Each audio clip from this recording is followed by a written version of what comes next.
I'm Jason, a 35-year-old man living in a quiet suburban town in Oregon. Working in the tech industry, I always thought I had built a stable and happy life with Melissa, the wife I love and trust more than anyone. The night was eerily quiet. Melissa and I lived in a two-story house on the edge of a quiet residential neighborhood, where yellow streetlights lit up the eaves. The clock on the living room wall ticked steadily, accompanied by the rustle of the wind against the windows. I sat in a leather armchair, my laptop on the coffee table in front of me, trying to finish a work report, but my concentration was faltering. Melissa had been coming home late lately, saying she was seeing friends, and every time she returned, I felt a vague sense of unease. Around 10 p.m., with the house bathed in the dim light from a reading lamp, my phone vibrated on the table. At first, I ignored it, thinking it was probably a work email or a promotional text message, but when the screen lit up, I recognized the unfamiliar number, one I didn't have in my contacts. Hesitantly, I opened the message. "I think you should know this." Attached was a photo. My heart slowed a few beats as the image began to take shape. My wife, Melissa, sitting in a bar, laughing intimately with a man. The dim neon lights highlighted his tall figure and confident smile. Definitely not a girlfriend, as Melissa often referred to him. My hands shook. The phone screen went blank for a moment as my senses refused to accept it. I zoomed in to make sure I wasn't seeing things wrong. The red dress Melissa wore tonight matched the outfit in the photo perfectly. I could feel my heart pounding, as if it was trying to break out of my chest to escape reality. A flood of questions raced through my mind. Who sent this text? How did they know my number? Most importantly, why would Melissa lie about a date with her girlfriend?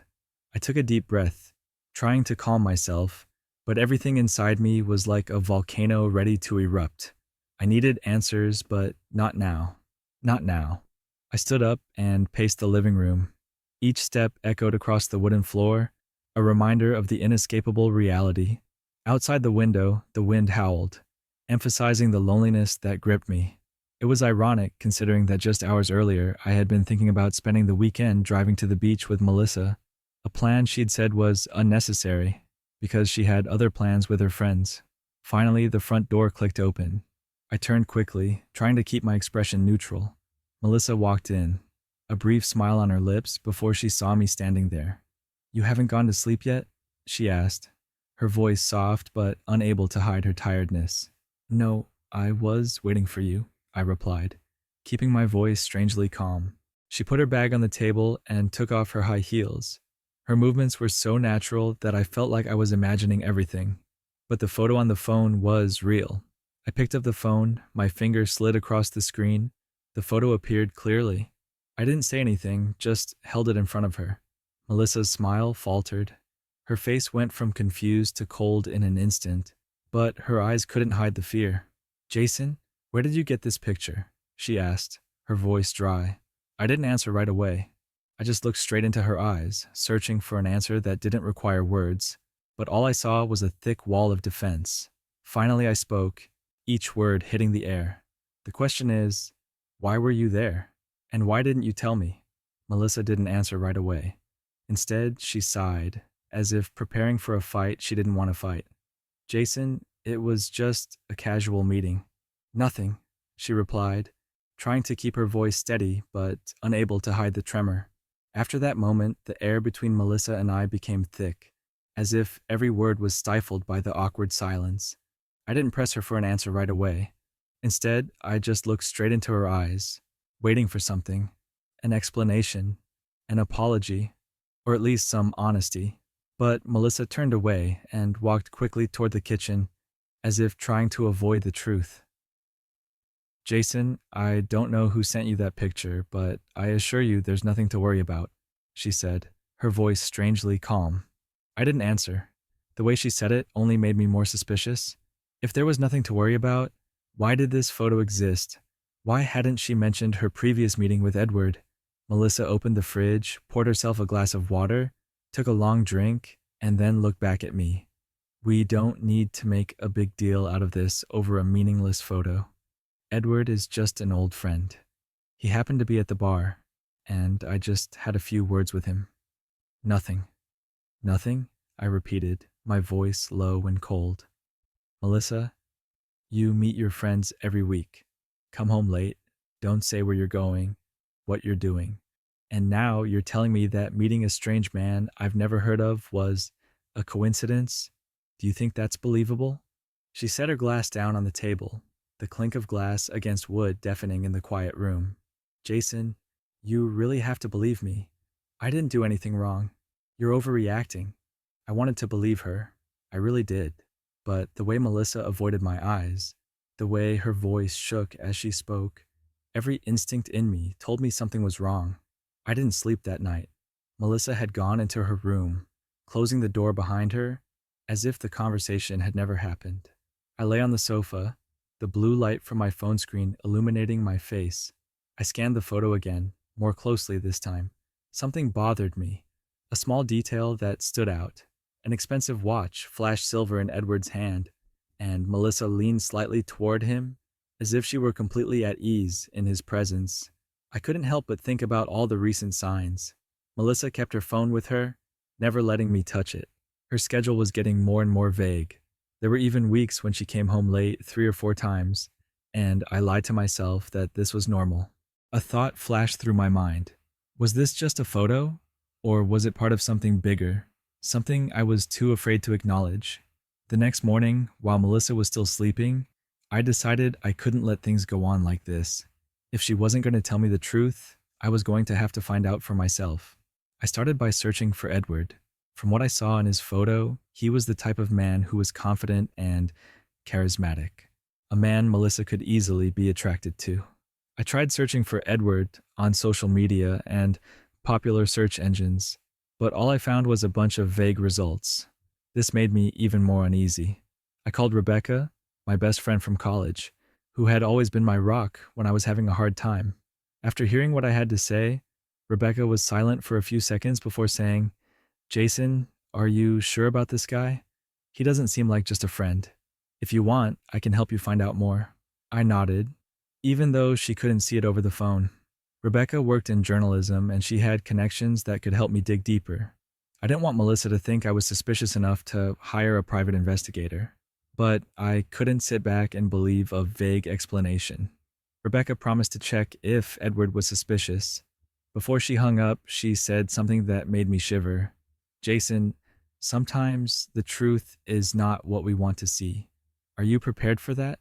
I didn't answer. Not because I didn't have an answer, but because I knew Rebecca was right. If what I suspected was true, the world I believed in would collapse. But I had no other choice. Melissa left the house that afternoon, as she always said she was going to meet friends. I stood looking out the living room window, the pale late autumn sunlight illuminating the front garden. She stepped out of the house wearing the camel-colored dress I had bought her for her birthday last year. A small smile crossed Melissa's lips as she opened the car door, but not for me. For someone else, I thought. The door slammed shut and the engine roared to life. I stood there for a long moment, feeling uneasy. Melissa drove away, leaving me alone in the large, now empty house. I tried to concentrate on my work, but I couldn't. Last night's story, the picture in the text, and her half-baked explanation kept playing in my head like a tape recorder. Every time I tried to convince myself that Melissa had done nothing wrong, the images of her and Edward would appear, haunting. About 2 hours later, I received a call from Rebecca. Her voice came through the phone, filled with both worry and determination. Jason, I found out something interesting about Edward. Are you ready to hear it? I sat down on the couch, my hand gripping the phone. Go ahead, I replied, trying to keep my voice calm. Edward is a dangerous man, Jason, Rebecca said slowly, each word sinking into my brain. He has a history of defrauding women. He would approach women who were successful in their careers or financially stable, make them believe he loved them, then convince them to invest or lend him money. Once he got what he wanted, he disappeared. Some of his victims sued him, but they didn't have enough evidence to take him to court. I felt like my heart stopped. Even though there was no evidence that Melissa was deeply involved with Edward, the thought that she could be his next target made me unable to sit still. Anything else? I asked, trying to gather more information. Rebecca continued. I also found an article about one of his victims. Her name is Sophia, It seems she was scammed out of a large sum of money. If you want, I can arrange a meeting with her to find out more. Do it, I said immediately, without thinking. Jason, Rebecca hesitated. Are you sure you want to go any deeper? This might reveal things you don't want to know. Rebecca, I need the truth, I replied, my voice determined. I didn't say anything about my conversation with Rebecca when Melissa came home that night. She walked in with her usual fake smile, her eyes scanning me without a trace of emotion. Maybe she thought I had calmed down from the argument the night before, but deep down, I knew this was just the calm before the storm. I decided to keep everything quiet. No questions, no pressure, just observation. From the way she folded her coat, the way she put her bag on the table, to the way she spoke, everything contained a fragile pretense that I had not noticed before. I texted Rebecca, telling her to set up a meeting with Sophia as soon as possible. A few hours later, she sent me an address and time. The next morning, I drove to a small cafe downtown where I would meet the woman who had been Edward's victim. The small coffee shop was nestled between two tall buildings, with an old-fashioned look, red brick walls, and large glass windows, welcoming the morning sunlight. I pushed the door open and stepped in. The small bell rang, mixed with the strong aroma of roasted coffee. In the corner, a woman with short brown hair sat quietly, stirring the cup of coffee in front of her. It was Sophia. I stepped forward, trying to keep my composure despite the turmoil of emotions. Sophia? I asked, my voice low but clear. She raised her head, her eyes hesitant before nodding. Jason, right? Rebecca told me about you, she said, her voice soft but laced with tension. I sat down in the chair opposite, trying to smile, though it was difficult. Thank you for agreeing to meet me. I know this isn't easy. Sophia looked at me for a long moment before sighing, setting down her coffee stirrer. No, it's not easy. But if you're going to find out about Edward, I think you need to know what he did. She began to tell. Sophia had met Edward 3 years ago at a party at an art gallery. He was handsome, had a confident smile, and was irresistibly charming. At first, everything was perfect. The lavish dates, the surprise gifts, and the promise of a future together. But things began to change when Edward started talking about business. He said he was investing in a big project but needed more capital, Sophia said, her hands tightening around her coffee cup. He made me believe that we were a team, that we were building a future together, and I gave him everything I had. Sophia paused, a look of deep regret flashing in her eyes. By the time I realized it, it was too late. Edward disappeared without a trace. He took almost all of my savings, and there was nothing I could do. He was too smart. Everything didn't leave enough evidence to convict him. Hearing this, my heart clenched. Sophia's words weren't just her story. They were a warning of what Melissa might be going through, or worse, might be facing. I'm not sure my wife, is that deeply involved? I said, trying to reassure myself. But I need to know what he wants with her. Do you think he's trying to do the same with Melissa? Sophia looked at me, her eyes filled with sympathy.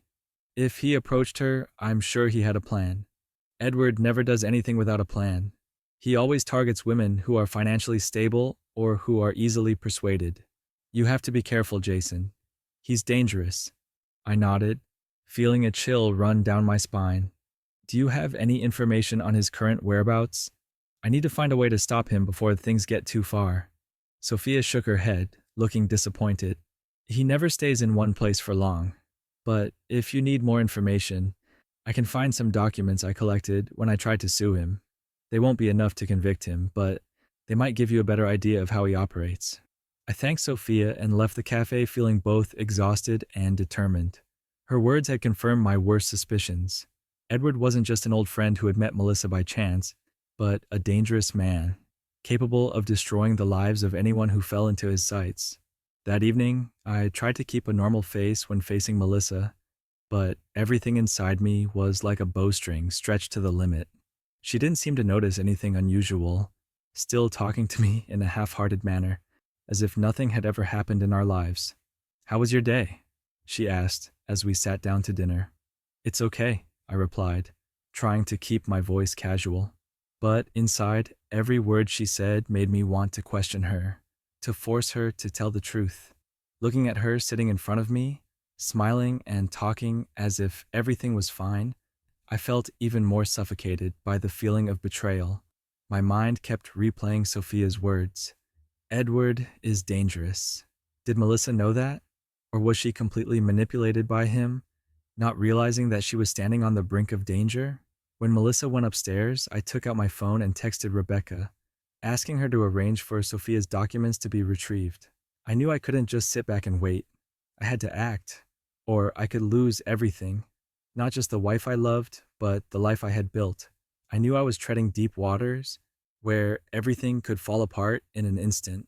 But the only thing that was clear was that I had to keep going.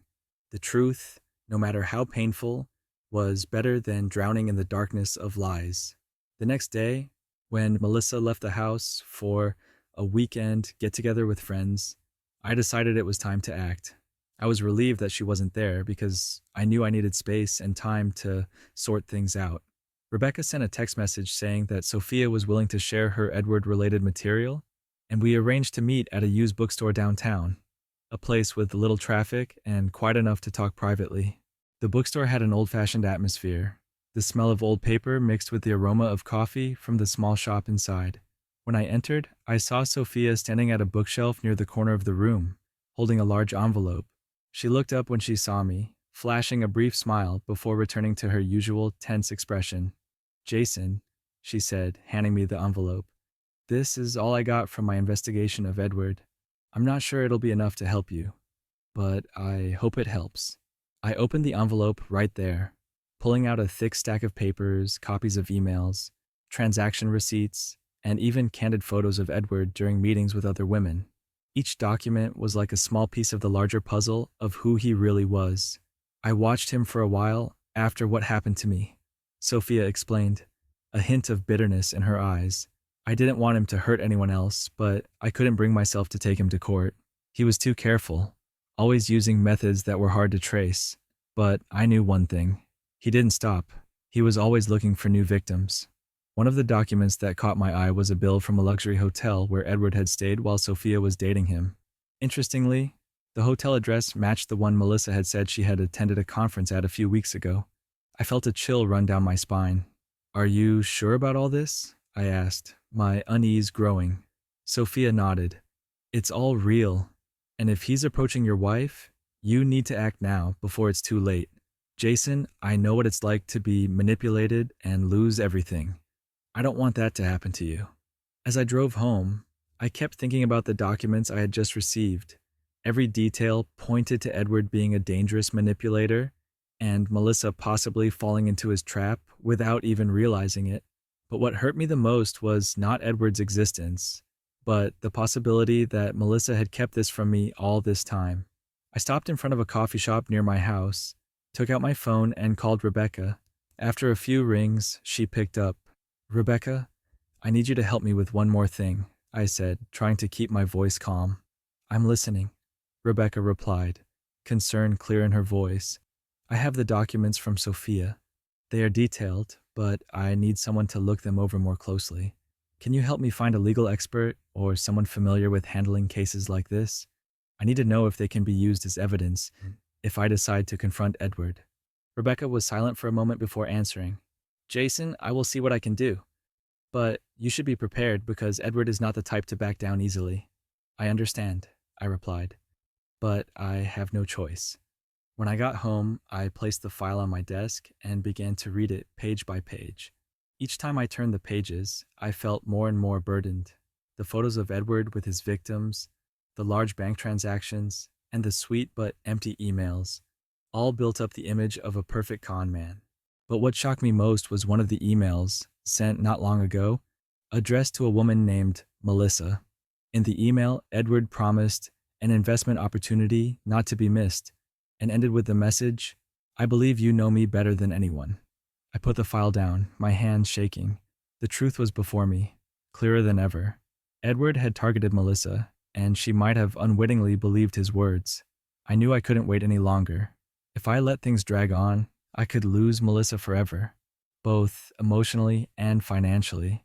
But what was the next move? I needed a concrete plan to protect her and expose Edward before things got too far. The next morning, the weak sunlight filtered through the curtains, but I felt no warmth. The house was so quiet that every little sound, like the sound of a car passing by or the chirping of birds, echoed in my head, a constant reminder that time was running out. I knew I couldn't delay any longer. With Sophia's documents in hand, I sat down at my computer and began to study them more closely. Several transactions in the documents matched the dates Melissa had mentioned about workshops or friend projects. The coincidence was no longer coincidental. I dug through the receipts Melissa kept in her kitchen drawer, a habit she'd maintained since we were married. It wasn't hard to spot some of the inappropriate spending. There were payments to high-end hotels, an expensive necklace she never mentioned, and a restaurant bill from an evening she claimed was dining with friends. What hurt me the most wasn't the bills, but the idea that Melissa was hiding more and more things from me. Her recent actions had become a series of suspicious behaviors that I had previously chosen to ignore, or perhaps loved her too much to confront. That evening, when Melissa returned home, I decided to test her further. She walked into the house with a small smile, placing her bag on the table like usual. "How was your day?" I asked, my voice calmer than I expected. Melissa looked at me in surprise, but quickly replied, "It's fine. What about you?" "I've been working, doing a little research on finance," I replied, dropping a hint. "You know, there's been some interesting investment projects lately. A friend of mine just sent me information about them." Melissa's expression changed slightly, but she quickly regained her composure. "Oh, really? Investing is fun, but, I'm not good at it." I nodded, but knew deep down that this wasn't right. If she wasn't interested in investing, why would she get an email from Edward promising an unmissable opportunity? I decided that I needed to meet Edward in person. Documents and emails wouldn't be enough to expose him, and I needed to see him with my own eyes, the man who had turned my life upside down in just a few short weeks.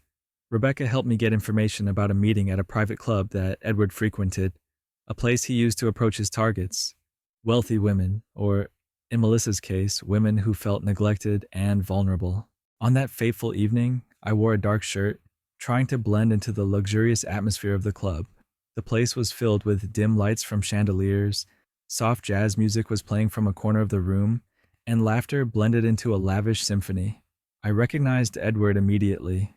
He stood in the middle of the crowd, confident and charming, talking to a group of women as if he were the center of the universe.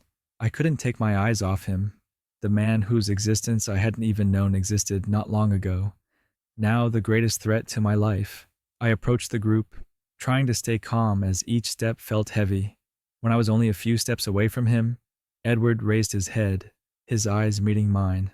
For a moment, I saw a flash of wariness in his eyes, but he quickly smiled. "Hello, my friend," he said, his voice warm but tinged with sarcasm. "How can I help you?" "I think we need to talk," I replied, trying to keep my voice as calm as possible. Edward chuckled, his eyes sweeping over me as if assessing how much of a threat I was. "I'm not sure we know each other, but if you want, we can talk in private." He led me to a corner of the room, where the music and surrounding conversation were no longer audible. I felt the tension in the air, but tried to remain calm. "You're Edward, right?" I asked bluntly. He raised his eyebrows, his expression full of smugness. "Yes, and you are—" "I'm Jason," I replied, looking straight at him. "Melissa's husband." Edward's smile faded, but he quickly regained his composure. "Oh, so you're her husband. Nice to meet you." I didn't return his smile. "I know what you're doing, and I won't let you ruin my life, or Melissa's." Edward leaned forward as if to provoke. "Jason, you're misunderstanding. Melissa and I are just friends. But if you have a problem with that, maybe you should talk to her." I clenched my fists but controlled myself. "I'm not here to argue with you. I'm here to warn you. Stay away from my wife." Edward just smiled, a cold, sarcastic smile. "I'm afraid that's not your decision." I left the club in a state of turmoil. Edward was neither frightened nor deterred by my warnings. On the contrary, he seemed defiant, as if he held some advantage that I could not yet understand. As I drove home, his words echoed in my head. I'm afraid that's not your decision. Melissa was asleep when I got home. The light from the living room lamp illuminated her silhouette on the sofa, the magazine still in her hand. I stood there staring at her for a moment, feeling both love and disappointment. She looked peaceful and vulnerable, as if the events of the past few weeks had left no trace. The next morning, I decided I couldn't wait any longer. I had to confront Melissa to force her to admit everything. When she came down the stairs, her blonde hair falling over her shoulders, and a cup of coffee in her hand, I was ready. We need to talk, I said, my voice low but firm. Melissa paused, looking at me suspiciously. What is it, Jason? You look serious. I put Sophia's files on the kitchen table where we usually ate breakfast. Here's what I found, I said, gesturing to the photos and papers. And I want the truth from you, right now. Melissa looked at the file, her eyes scanning the pages. When she recognized Edward's image, her face paled. She put down her coffee cup, her hand shaking. Jason, I can explain, she said, her voice shaking. Explain what? I interrupted, trying to keep my cool. That you met Edward, that he emailed you, that he was trying to lure you into an investment opportunity? Melissa, I need the truth. She sat down on the chair, her hands clasped together. Okay, you want the truth? Here's the truth. I met Edward, but not the way you think. I crossed my arms over my chest, trying to hide the anger boiling inside me. Then tell me, Melissa. I want to hear everything. Melissa took a deep breath before she began. Edward is an old friend, someone I met at a conference a few months ago. At first, he was really friendly and understanding. We started talking more often, but we're just friends, Jason. I swear, I interrupted. Then why did he email you asking you to invest? Why were there invoices and meetings that you didn't tell me about? Melissa shook her head, tears rolling down her cheeks. I don't know. I thought he was just trying to help me. I didn't think it would go this far. Melissa, I said, my voice heavy. You're being manipulated by Edward. He's not just a friend. He's a con artist. I have proof. Melissa looked at me with a shocked look. What evidence? Jason, what are you doing? I pushed the file toward her. Look, this is what Sophia, one of his victims, collected. He did this to many women before you. And if you don't wake up, he will do the same to you. Melissa took the file, her hands shaking as she flipped through the pages. Each picture, each line of text was like a blow to her pride. When she finished reading, she looked up at me, her eyes red. I didn't know, she said softly, her voice choked. I didn't know he was like that. I felt a little relieved to hear that admission, but the disappointment was still there. Melissa, you have to understand that this isn't just about you. This is about us, about the life we've built together. I need you to be honest, and I need to know that you won't let him continue to use you. Melissa nodded, tears streaming down her cheeks. I'm sorry, Jason. I really am. It was wrong of me not to tell you from the beginning, but I was scared. I was scared you wouldn't understand. I sat down next to her, trying to contain my emotions. I understand that you can make mistakes, but the important thing right now is that we face this together. Otherwise, we won't be able to continue. Melissa agreed to cut off all contact with Edward. She gave me her phone to check, and I saw that every email from him had been deleted. This made me even more certain that Edward had bigger plans, and I needed to act now. While Melissa went to her room to rest, I left the house armed with the documents Sophia had provided and a plan already forming in my mind. I knew my earlier warning would not be enough to dissuade Edward. He was not the type to be easily intimidated, and I needed a different, more direct approach to expose him. I drove toward the private club where I'd encountered Edward earlier. Rebecca had confirmed that he was a regular there on Saturday nights. Tonight, as I arrived, the light from the club's large windows spilled onto the sidewalk, illuminating the well-dressed patrons who were chatting and laughing as they entered. I parked in a secluded spot and got out, trying to blend in like a regular customer. Inside the club, the atmosphere was luxurious. Chandeliers glittered from the high ceilings, soft jazz played, and there was the sound of clinking glasses and giggling. I walked through the crowd, my eyes constantly searching for Edward. It didn't take long to spot him. Edward stood at the bar, a glass of red wine in his hand, chatting with a young brunette. I felt a wave of anger rising. but I restrained myself. If I made a scene here, I would lose my chance to approach him. I stepped closer, my eyes never leaving his. When we were only a few feet apart, Edward turned, and I saw his smirk fade when he saw me. "Jason," he said, the smile returning, but his eyes challenging. "I didn't think we'd see each other so soon." "I don't think so either," I replied, my voice low but firm. "We need to talk, now." Edward took a sip of his drink, signaling the woman to leave. "Okay, buddy, let's find a quiet spot." He led me to the back of the club, where the lights were dimmer and the music was a distant echo. We stood facing each other, just a few feet apart, the tension in the air like a bowstring about to snap. "I don't want to take up your time, Edward," I began, keeping my voice calm, "but I think we need to clear up a few things." Edward chuckled. "Jason, I understand that you are worried, but I don't understand why you see me as a threat. I have done nothing wrong." I pulled the document from my jacket pocket and threw it at him. "Then explain. This is evidence from your previous victims, women you defrauded, and I won't let you do the same to my wife." Edward bent down to pick up the file, flipping through a few pages. Instead of being confused or scared, he just smiled.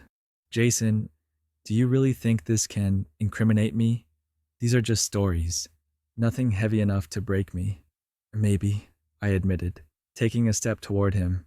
"But I don't need to accuse you. I just need to make sure you never get involved with Melissa again." Edward stepped closer to me, the smugness in his eyes turning to anger. "You don't understand, Jason. You can't control everything. Melissa came to me because she wanted to, not because I forced her." "I don't need to control everything," I replied, clenching my fists. "I just need to protect my family. And if you continue, I won't hesitate to do whatever it takes to end this." Edward took a step back, a hint of worry crossing his face. "Jason, I advise you to be careful. You don't know who you're dealing with." "I know exactly who you are," I replied, my eyes never leaving him. "And I won't stop." Edward walked away, leaving me standing alone in the dark behind the club. But I knew this fight wasn't over. He wasn't the type to give up easily, and I wasn't the type to sit around waiting. I called Rebecca as soon as I got in the car. "Rebecca, I just saw Edward," I said, my voice still strained. "Are you okay?" Rebecca asked, worried. "I'm fine, but he's not easy to threaten. I need to take things to the next level. Can you help me?" "Of course," Rebecca replied. "What are your plans?" "I need to get this out in the open," I said, looking at the dim lights of the club in the rearview mirror. "I want people to know who he is before he hurts anyone else." I didn't know what consequences I would face for bringing Edward into the light, but I knew it was necessary. This fight wasn't just to protect Melissa, it was to stop him from hurting anyone else. And this time, I wasn't going to back down. When I got home, the room was dark, except for the dim light from the street lamps filtering in through the windows. Melissa was sitting at the dining table, a cup in her hands, her eyes staring down. She looked tired, but not tired from work or lack of sleep, but tired from deep within, as if all her strength had been drained. "Jason, we need to talk," she said, her voice hoarse, as if she had been crying the entire time I was gone. I pulled up a chair across from her, keeping my composure despite the lingering effects of the confrontation with Edward. "Okay, Melissa, I'm listening." She took a deep breath, her hands shaking as she placed the cup on the table. I've been thinking a lot these past few days, and I've realized that I was wrong. I shouldn't have hidden anything from you, but I don't know where to start." I didn't answer right away, just looked at her, waiting. This time, I needed her to say it all. No half-baked explanation, no excuse. "At first, I didn't think Edward was a bad person," she began, her eyes falling to the table. "He was polite, understanding, and he made me feel cared for in a way I didn't realize I was missing." Melissa's words hit me like a punch in the chest. I wanted to be angry, to confront her for letting someone else fill a void I didn't know existed. Instead, I asked a simple question. "Why didn't you tell me?" She looked up at me, and for the first time, I saw a look of regret in her eyes. "Because I was scared. I was scared that if I told you, you would think I didn't love you anymore. I was scared that you wouldn't understand what I was feeling. I leaned back in my chair, conflicted. Somehow, I understood Melissa's fear. We'd been together for years, but sometimes the most important conversations got lost, buried under the hustle and bustle of everyday life. I understand that you may feel neglected, I said, trying to keep my voice even. But that doesn't mean you should seek attention from others. That should be something we deal with together, not something you face alone. Melissa nodded, tears welling up in her eyes. I know. I know I was wrong. But I didn't realize how far things had gone until you showed me those files. I really didn't think Edward was a fraud. And when I saw what you had gathered, I realized how naive I was. She stood up and walked toward me, her eyes red. Jason, I'm sorry. I'm sorry I didn't tell you sooner. I'm sorry this happened. But I need you to know that I never wanted to hurt you or ruin the life we built. I looked at her, feeling the sincerity in her words. It was the first time in weeks that I'd seen Melissa truly open up, without hiding or defending herself. I'm not saying things can go back to the way they were right away, I said, my voice low. But if we want to save this relationship, we need to start here. No secrets, no lies, and no one else coming between us. Melissa nodded, tears streaming down her cheeks. I'm ready, Jason. I'll do anything to make this right. Just give me a chance. I took a deep breath, feeling the heaviness slowly lift. I'll give you a chance, I said, but I need you to prove that you're serious. I need you to take responsibility for what happened and work to earn my trust back. Melissa nodded, her eyes full of determination. I promise, Jason, I will do whatever it takes. I don't want to lose you. After my conversation with Melissa, I felt relieved, but still conflicted. Melissa had admitted her mistake. She was remorseful, and I believed in her sincerity. However, trust, which I had always considered the solid foundation of our relationship, was now like a cracked mirror.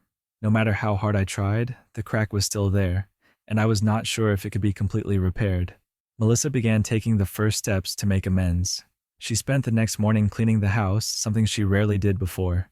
When I asked, she simply said, I wanted to do something meaningful for us. She also took the initiative to give me her phone, telling me that I could check it at any time if I felt the need. You don't have to do that, I said, trying to keep my voice from sounding cold. This isn't about you controlling me. This is about us rebuilding trust. Melissa nodded. I understand, but I want to prove that I'm serious. In the days that followed, Melissa took the initiative to seek outside help. She decided to go to individual therapy, something I never thought she would do. When she told me about this, I was surprised, but also hopeful. I think I need to talk to someone, she said, her voice low. Not just about what happened with Edward, but about how I've felt these past few years. Maybe if I knew more about myself, I wouldn't have let things get this far. I nodded, feeling proud of her decision. I think it's a good idea, I said. None of us are perfect, but I think you facing your feelings is a big step forward. Over the course of that week, Melissa seemed to change. She spent more time at home, took the initiative to cook, and went over financial plans with me that we had previously put aside.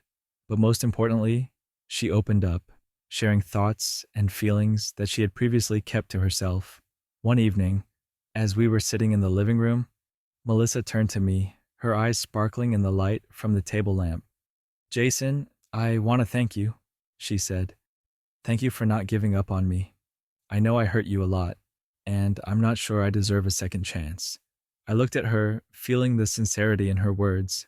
I'm not saying it's easy, I replied, my voice soft, but I know you're trying, and that means a lot to me. We started spending more time together, doing things we used to enjoy but had neglected over the years. Evening walks in the park, simple but cozy dinners at home, and even sorting through old memories and photo albums together, all brought back the sense of closeness we had lost. One weekend, as we were strolling through a suburban farmer's market, Melissa stopped suddenly at a flower stand. She picked up a bouquet of sunflowers, then turned to me, a small but meaningful smile on her face. These flowers remind me of the first time you gave me flowers, she said. I want to keep that moment. I smiled. feeling a warmth creeping up inside me. It was the first time in weeks that I felt like we were actually on the right track. Still, there were moments when doubt crept into my mind. When Melissa received a text or when she talked about work, I couldn't help but wonder if she was being completely honest with me. I know that this is not your fault.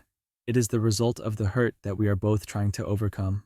But I also understand that for this relationship to fully recover, we both need to be patient and willing to face the obstacles, no matter how difficult they are.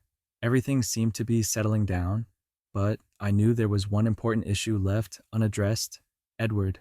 I couldn't let him continue to endanger not only Melissa, but the other women. It was time for me to complete my mission and make sure he couldn't hurt anyone else.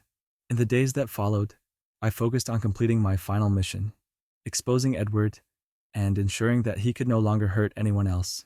Rebecca and I worked closely together, using all the materials Sophia had provided, along with what I had gathered from my confrontation with Edward. The goal was to make it impossible for him to hide again. Rebecca, with her keen investigative skills as a veteran journalist, contacted several of Edward's other victims. She not only found their statements, but also gathered new evidence, including bank transactions and text messages he had sent. We not only built a comprehensive profile of Edward's misdeeds, but also created a clear picture of how he defrauded, emotionally manipulated, and stole money from his victims. "Jason, I think we have enough information to go public," Rebecca said during a meeting at her usual coffee shop. In front of us was a thick, carefully arranged document ready for the media. I looked at the file, feeling a mixture of relief and worry. "Are you sure? This could provoke Edward to retaliate. I don't want Melissa or anyone else to get caught up in the danger." Rebecca nodded, her eyes steady. "Jason, you must understand that coming out is the only way to stop him. If you don't do this, he will continue to hurt you, and you will never truly escape his shadow." Rebecca's words made me think. She was right. Edward wouldn't stop until he was completely exposed. In order to protect not only Melissa but also the others, I had no other choice. A few days later, Rebecca published an article exposing the whole truth about Edward. The article was posted on a popular news site, accompanied by documents, testimonies from victims, and even a photo of him. The headline was loud and shocking: "Manipulator exposed, charmer, or predator." As soon as the article was published, it quickly went viral on social media. Other victims of Edward, who had previously been afraid or ashamed to speak out, began sharing their stories. Public outrage quickly erupted, and public pressure forced authorities to reopen their investigations into him.